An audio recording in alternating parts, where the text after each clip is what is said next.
दोस्तों, स्वागत है आपका हमारे YouTube चैनल पर। आज हम बात करने वाले हैं दुनिया के 7 अजूबों में से एक ताजमहल के बारे में। आपको सुनकर थोड़ा अजीब लगेगा, लेकिन इतिहास में कुछ दिन ऐसे भी थे जब ताजमहल आगरा से गायब हो गया था। जानते हैं कब और क्यों ऐसा हुआ था? बने रहेगा वीडियो के अंत तक। ताजमहल हमारे देश की बहुत ही खूबसूरत और भव्य इमारत है। ताजमहल आगरा में यमुना नदी के दक्षिणी किनारे पर बना एक हाथीदांत सफ़ेद संगमरमर का मकबरा है। इसे मुगल सम्राट शाहजहां ने अपनी पसंदीदा पत्नी मुमताज़ महल की याद में बनवाया था। यमुना नदी के किनारे बनी ये इमारत दुनिया के 7 अजूबों में से एक है। ताजमहल का निर्माण 1632 में शुरू हुआ और 1653 में पूरा हुआ था। इसे बनाने में करीब 22 साल लगे थे। ताजमहल को बनाने में करीब 20,000 मजदूरों, शिल्पकारों, वास्तुकारों और कारीगरों का योगदान था। ताजमहल को बनाने में करीब 32 मिलियन रुपए की लागत आई थी। ताजमहल एक इस्लामी धार्मिक इमारत, मस्जिद और मकबरा है। इसके मुख्य वास्तुकार उस्ताद अहमद लाहौरी थे।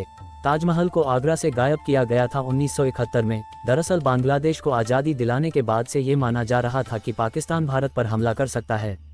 3 दिसंबर की रात को पाक वायुसेना के विमान भारत की सीमा में घुस आए और एयर स्ट्रिपों को निशाना बनाना शुरू कर दिया। उस समय आगरा एयरबेस बहुत बड़ा माना जाता था।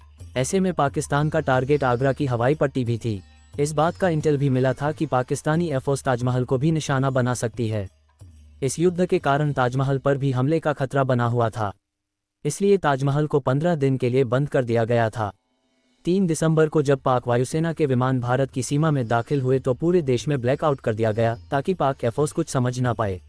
इसी बीच आनन फानन में ताजमहल को हरे कपड़े से ढका गया और इसके चारों तरफ पेड़ पौधों की टहनियां लगा दी गई, जिससे देखने में ये जंगल जैसा नजर आए और चांदनी रात में ताजमहल पाक एयरफोर्स की नज़र इस पर ना पड़े। 1965 में तैयार कराया गया था कपड़ा। ताजमहल को 1971 में जिस हरे कपड़े से ढका गया वो 1965 में तैयार कराया गया था। 1965 में भी पाक के निशाने पर ताजमहल था। उस समय भारत की इस ऐतिहासिक धरोहर को बचाने के लिए एक विशालकाय कपड़ा तैयार कराया गया था, जिसके मुख्य गुंबद को ढका गया था ताकि पाक एयरफोर्स इस बात का अंदाज न लगा पाए कि ताजमहल की एक्चुअल लोकेशन क्या है। उस वक्त भी तकरीबन 5 दिन के लिए ताज गायब रहा था।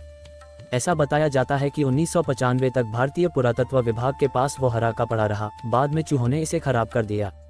इसके बाद इसे पूरी तरह नष्ट कर दिया गया। 1971 में आगरा में दाखिल हुए पाक एयरफोर्स के विमानों ने कुल 16 बम गिराए थे। ऐसा बताया जाता है कि उस वक्त 3 बम एयर स्ट्रिप पर गिरे थे, लेकिन इससे एयरबेस को आंशिक नुकसान ही पहुंचा था। ब्लैकआउट होने की वजह से शेष 13 बम एयरबेस के आसपास खेतों में गिरे थे, जिनसे कोई नुकसान नहीं हुआ था। इसके अलावा आज़ादी से पहले भी ताजमहल को गायब किया गया था। सबसे पहला वाकया 1942 का है। तब द्वितीय विश्व युद्ध शुरू ही हुआ था। भारत में तब ब्रिटिश सरकार का राज था। मित्र देश अपने दुश्मनों पर हमला कर रहे थे। दुश्मन देशों के स्मारकों को भी नहीं छोड़ रहे थे। नामचीन इमारतों को चुन चुन कर निशाना बनाया जा रहा था। तब अमेरिका और ब्रिटेन को खुफिया जानकारी मिली थी कि जापान और जर्मनी मिलकर ताजमहल को नेस्तनाबूद करना चाहते हैं। इसके लिए वे ताजमहल पर हवाई हमला करने का प्लान बना रहे थे। इस सूचना के मिलने के बाद तुरंत ताजमहल को ढक दिया गया था। सरकार ने ताजमहल को निरंतर गिरने वाले बॉम्ब से सुरक्षित रखने के लिए विशेष प्रकार की घेराबंदी की। ताजमहल को बांस और बल्लियों से ढकने का फैसला लिया। इसके बाद पूरे ताजमहल को ऐसा ढका गया जैसे वो बांस का गट्ठर लगे और दुश्मन के लड़ाकू विमान भ्रमित हो जाएं। इतना ही नहीं, ताजमहल पर ब्रिटिश जवान पहरा भी देते थे।